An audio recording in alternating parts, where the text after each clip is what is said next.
दुनिया के सबसे बड़े उस महोत्सव की बात करेंगे जिसे कुंभ के नाम से जाना जाता है। ये कुंभ ही नहीं, महाकुंभ के नाम से जाना जाता है। इसमें दो प्रकार के होते हैं, एक अर्ध कुंभ होता है और एक महाकुंभ। तो 2025 में 13 जनवरी से प्रारंभ होने वाला जो कुंभ है, ये कोई कुंभ नहीं, ये प्रत्येक 12 वर्ष बाद आने वाला महाकुंभ है। और इसी की आज एक मीटिंग में साधु संतों के बीच कुछ कहा सुनी हुई है या उनके बीच झड़प हुई है, क्या विवाद हुआ है, मारपीट हुई है, उन सारी चीज़ों की चर्चा करेंगे। साथ ही साथ आज आपको ये भी बताएंगे कि 13 जनवरी 2025 से कैसे दुनिया के सबसे बड़े मेले यानी प्रयागराज के महाकुंभ की शुरुआत होगी। तो सबसे पहले हम इस रिपोर्ट को चेक करेंगे जिसमें उत्तर प्रदेश के प्रयागराज में महाकुंभ 2025 से पहले अखाड़ों की जो बैठक होती है, इस बैठक में साधु संतों के दो गुटों में मारपीट हुई है। मेला प्राधिकरण के दफ्तर में हुई बैठक में अखाड़ा परिषद के जो अध्यक्ष हैं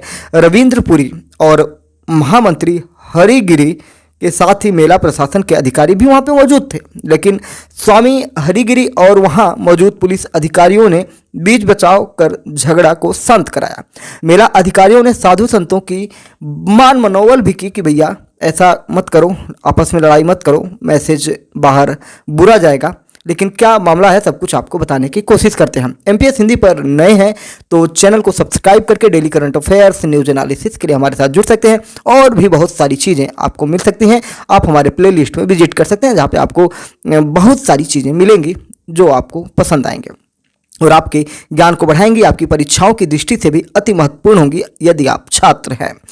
अखाड़ा परिषद के अध्यक्ष रहे महंत नरेंद्र गिरी की 2021 में मौत हो गई थी। बाद में रविंद्र गिरी को अध्यक्ष चुना गया था, लेकिन एक धड़ा उन्हें अध्यक्ष मानने को तैयार नहीं था और मेला प्राधिकरण के दफ्तर में सभी 13 अखाड़ों के साधु संतों के बीच जमीन आवंटन, वहाँ पे जमीनें आवंटित की जाती हैं जहाँ पर टेंट लगाए जाते हैं, लोग अपना प्रवचन करते हैं या बहुत कई प्रकार के धार्मिक आयोजन करते हैं, रामलीलाएं होती हैं, साथ ही साथ फ्री भंडारे चलते हैं पूरे महीने भर।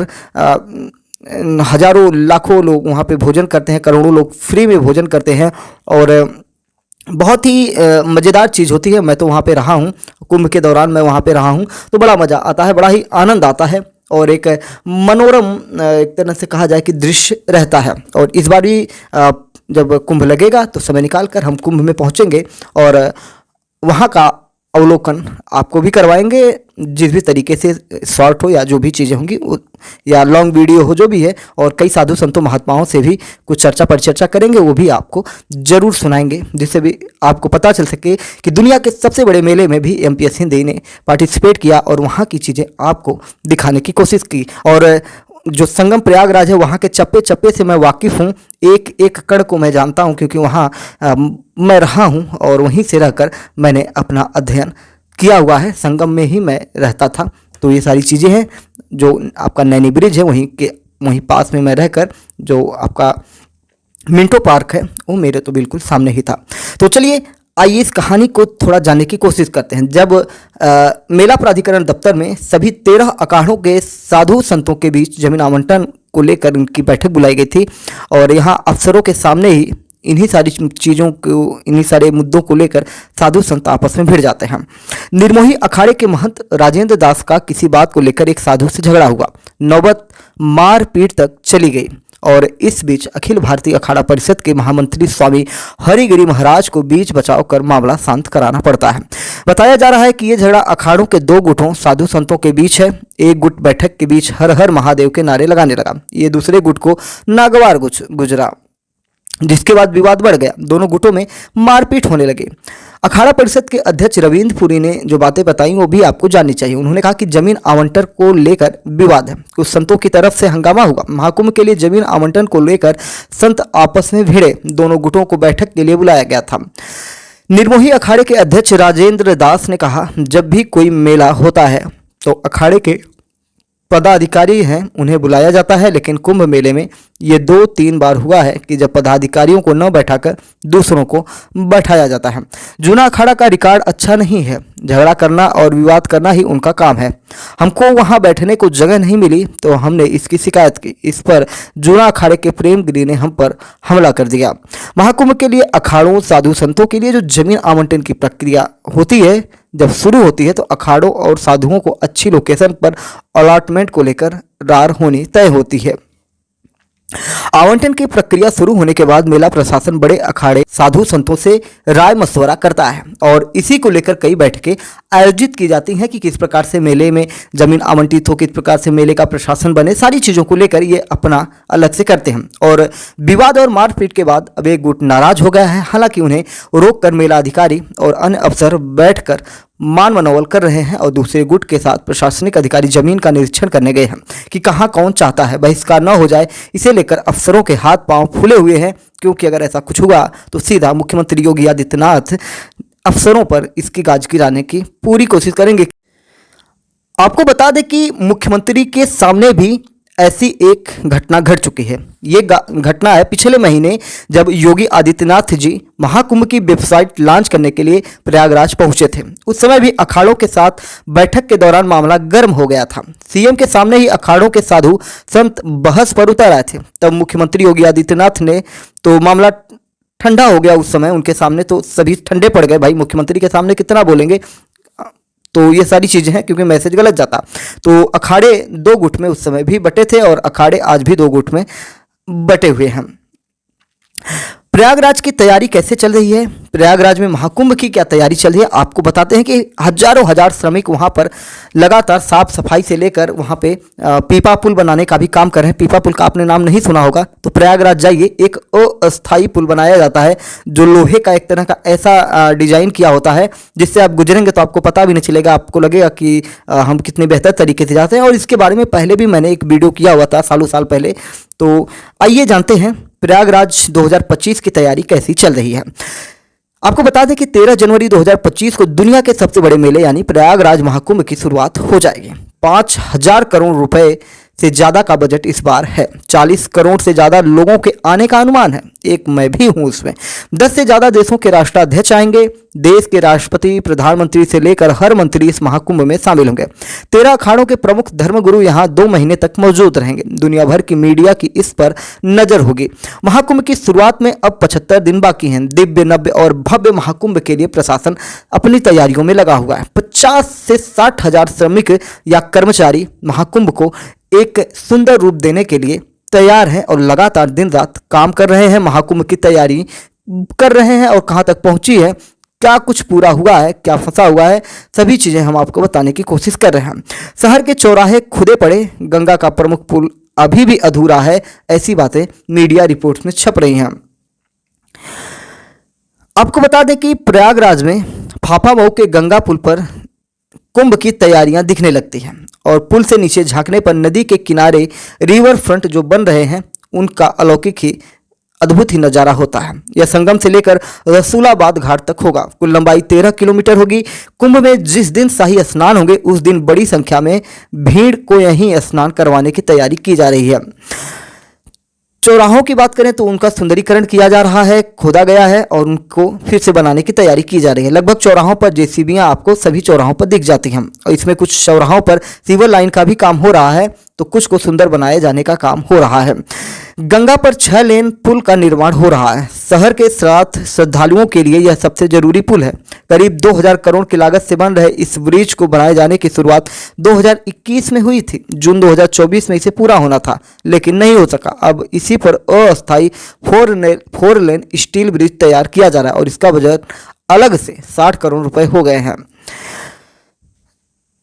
कुंभ मेले की शुरुआत कहाँ से होती है तो आपको बताएं कि इलाहाबाद या प्रयागराज के बीच का जो एक सिविल लाइन एरिया है, जहाँ पर आपको कह सकते हैं कि वहाँ से आपको हर जगह जाने के लिए चीज़ें मिल जाती है। सिविल लाइन बस स्टॉप है, सिविल लाइन से ही कुछ ही दूरी पर बैंक रोड है और सिविल लाइन से कुछ ही दूरी पर आपको प्रयागराज स्टेशन है, जो बड़ा वाला है, छोटा वाला प्रयागराज स्टेशन सब वहीं से आपको मिल जाते हैं। और वहीं से कुछ ही दूर पर राम बाग है और राम बाग से ही कुछ मिनटों की दूरी संगम की है।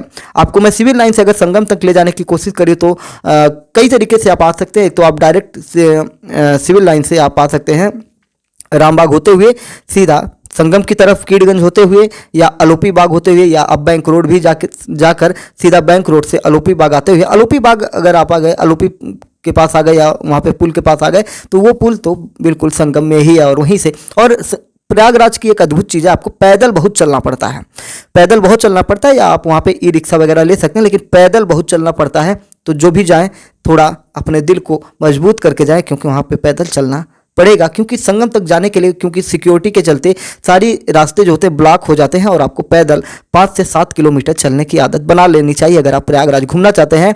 बड़ा ही आनंद आता है और आपको पता भी नहीं चलता, क्योंकि वहाँ पर एक अद्भुत ही मनोरम दृश्य होता है। जो वहाँ के सड़क हैं सभी को सजाया और संवारा जा रहा है, पेंटिंग चल रही है।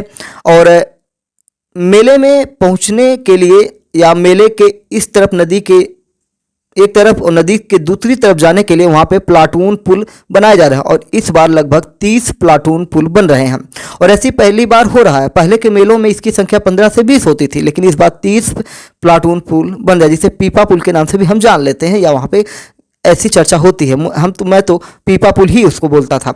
चारों तरफ साफ सफाई और निर्माण कार्य चल रहा है। करीब 2 किलोमीटर, जैसे ही आप मतलब आपको करीब 2 किलोमीटर तो पैदल चलना ही चलना है प्रयागराज संगम पर जाने के लिए। और भी बहुत सारी चीज़ें यहाँ पर हो रहे हैं। संगम के किनारे की अगर हम बातें आपको बताएं तो संगम का पूरा इलाका हर साल से बाढ़ में डूब जाता है, और इसलिए यहाँ कभी अस्थायी निर्माण की बात हो ही नहीं पाती है, क्योंकि नदी के नीचे चला जाता है सब। लेकिन पिछले साल तय किया गया था कि महाकुंभ से पहले पक्का घाट बनाया जाए। इसके लिए 58 करोड़ रुपए का बजट भी जारी हुआ था। गंगा नदी पर 3 और यमुना नदी पर 4 पक्के घाट बनाए जा रहे हैं। अधिकारियों के मुताबिक 70% काम भी पूरा कर लिया गया। कुंभ से पहले तैयार करने का दावा भी किया गया है। संगम के एकदम किनारे इस वक्त भी 10 से 20 हजार लोग आकर स्नान रोजाना कर रहे हैं। प्रशासन यहाँ मौजूद पंडों और पुजारियों से जगह छोड़ने की अपील कर रहा है। भैया तुम लोग हटो, भीड़ आ रही है, लेकिन ये हटने का नाम ले ही दे रहा है। आपको बता दें कि झूसी पुल साइड से दूसरी तरफ पहुंचने के लिए होता है, यानी कि वहाँ से पुल से आप झूसी की तरफ जाते, क्योंकि नदी के इस पार आपका संगम है और नदी के उस पार झूसी पर स्टार्ट हो जाता है। और जो झूसी पुल है उससे जब आप झूसी की तरफ जाते हैं, मतलब नदी के उस पार जाते हैं, तो वहाँ बहुत सारी चीज़ें हैं। जैसे वहाँ पे इस एरिया में सारे अखाड़ों का टेंट तैयार होता है, हॉस्पिटल होते हैं, थाने होते हैं, और तमाम चीज़ों का निर्माण ही इधर होता है। लेकिन अभी भी पूरी तरह से खाली मैदान आपको दिखाई देगा, क्योंकि ज़मीन आवंटन होगी और फिर उसके बाद ही टेंट या तंबू लगेंगे। और भी बहुत सारे आप वहाँ पहुँचेंगे तो मजदूर आपको काम करते हुए दिखाई देंगे। और यहाँ की लाइटिंग और टेंट पूरी दुनिया में सबसे चर्चा का विषय बनता है सबसे ज़्यादा। और यही एरिया महाकुंभ का सबसे चमकदार क्षेत्र भी होता है। महाकुंभ के नज़रिए से यह सबसे महत्वपूर्ण योजना थी गंगा एक्सप्रेसवे। 594 किलोमीटर लंबे इस एक्सप्रेसवे की कुल लागत 37,350 करोड़ है। मेरठ से प्रयागराज के बीच यह 10 और जिलों को जोड़ने वाला है। 18 दिसंबर 2021 को प्रधानमंत्री मोदी ने इसका शिलान्यास भी किया था। UP expressway industrial development authority की वेबसाइट के मुताबिक अभी 60% काम यहाँ पे हुआ है। अगर हम इसके तैयारी की बात करें कितना काम हुआ है, तो उस समय जो यहाँ के जो क्या कहते हैं यूपीडा के वरिष्ठ मुख्य प्रबंधक RR सिंह, उनके हिसाब से अगर हम जाने तो उनका कहना है कि ये जो प्रोजेक्ट है नवंबर 2025 तक का है, यानी कि 2025 नवंबर तक में बनाना है और दिसंबर 2024 तक इसे कैरिजवे बनाकर देना है। हम और उनका कहना है कि इनकी पूरी टीम जो है लगी हुई है और उम्मीद है कि वह तारीख से पहले इसे तैयार कर लेंगे। और यह एक्सप्रेसवे यूपी को पश्चिम से पूरब तक जोड़ रहा है। दिल्ली हरियाणा वालों के लिए भी महाकुंभ पहुँचना आसान हो जाएगा। महाकुंभ में स्टेशनों की भूमिका सबसे महत्वपूर्ण होती है। न सिर्फ प्रयागराज जंक्शन बल्कि आसपास के करीब 7 स्टेशन सबसे जरूरी हो जाते हैं। इस वक्त भी सभी स्टेशनों का विस्तार और नव निर्माण हो रहा है। प्रयाग, नैनी, रामबाग, संगम, झूसी, सूबेदारगंज और फाफामऊ जैसे स्टेशन पिछले 15 महीनों से तैयार हो रहे हैं। इसके लिए कुल 960 करोड़ का बजट पास है। इसमें 17 रेलवे ओवरब्रिज और अंडरपास बनाए जाने हैं। अधिकारियों के मुताबिक अभी तक करीब 65% काम हो चुका है। प्रयागराज में अभी एक टर्मिनल वाला एयरपोर्ट चल रहा है। दूसरा टर्मिनल बनाए जाने के लिए 231 करोड़ रुपए का बजट दिया गया है। पिछले साल से ही इसका निर्माण हो रहा है। दावा किया जा रहा है कि दिसंबर 2024 में इसे पूरा कर लिया जाएगा। हकीकत यह है कि अभी करीब 60% काम हुआ है और इस टर्मिनल के बन जाने से एक साथ 1200 यात्री बैठ सकते हैं। कुंभ के चलते यहाँ फ्लाइट की भी संख्या बढ़ने वाली है। प्रयागराज में 2 मुख्य बस अड्डे हैं। पहला सिविल लाइंस, जिसके बारे में आपको मैंने बता दिया कि वहां से कैसे आपको संगम पहुंचना है। दूसरा है जीरो रोड। इन दोनों के विस्तार के लिए 110 करोड़ रुपए का बजट मुख्यमंत्री के द्वारा पास किया गया था। पिछले साल से काम भी हो रहा है, लेकिन अब तक 30% ही काम हो सका है। जीरो रोड बस अड्डे के साथ दिक्कत यह है कि वह शहर की सबसे व्यस्त बाजार चौक के अंदर है। ऐसे में वहां जाम की सबसे ज्यादा समस्या रहने वाली है। कुंभ के दौरान अस्थायी बस अड्डे भी तैयार किए जाने हैं। ये सभी शहर के बाहर होंगे, जैसे फाफामऊ, शांतिपुरम, नैनी और कालिंदी पुरम। रोपवे की बात करें तो नवंबर 2022 में मुख्यमंत्री योगी आदित्यनाथ ने इसकी घोषणा की थी। कुंभ मेले के लिए 1281 मीटर लंबा रोपवे का निर्माण करवाया जाएगा।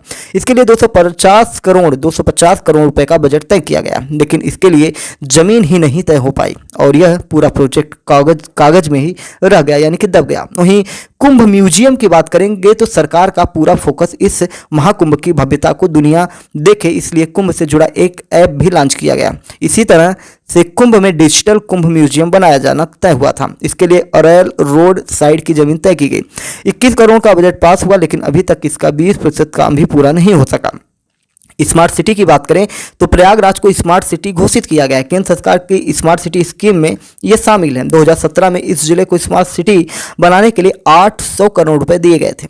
इन पैसों से सड़कें चौड़ी होनी थी, ऑडिटोरियम बनना था, स्पोर्ट कॉम्प्लेक्स बनने थे, कुल 119 विकास के काम होने थे। ज़्यादातर योजनाएं तो पूरी हो गई, लेकिन करीब 30 योजनाएं अभी भी अधर में लटकी हुई हैं। पिछले दिनों सीएम योगी कुंभ मेला अधिकारियों से मिले। उन्होंने अधिकारियों को सख्त हिदायत दी थी कि सभी काम 10 दिसंबर तक पूरे कर लिए जाएं।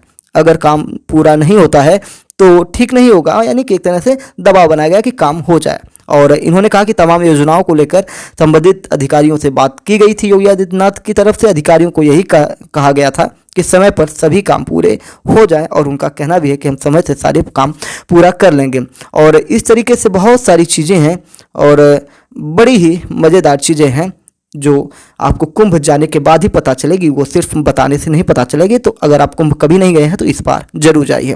फिर से एक बार कहता हूँ, सच्ची और अच्छी खबरों के लिए, करंट अफेयर्स के लिए, स्टूडेंट हैं या आप देश के नागरिक हैं या दुनिया में कहीं से भी आप हमें सुन रहे हैं और हिंदी आपको आती है, तो जरूर से आप MPS हिंदी के साथ जुड़िएगा। जय हिंद, नमस्कार, भारत माता की जय।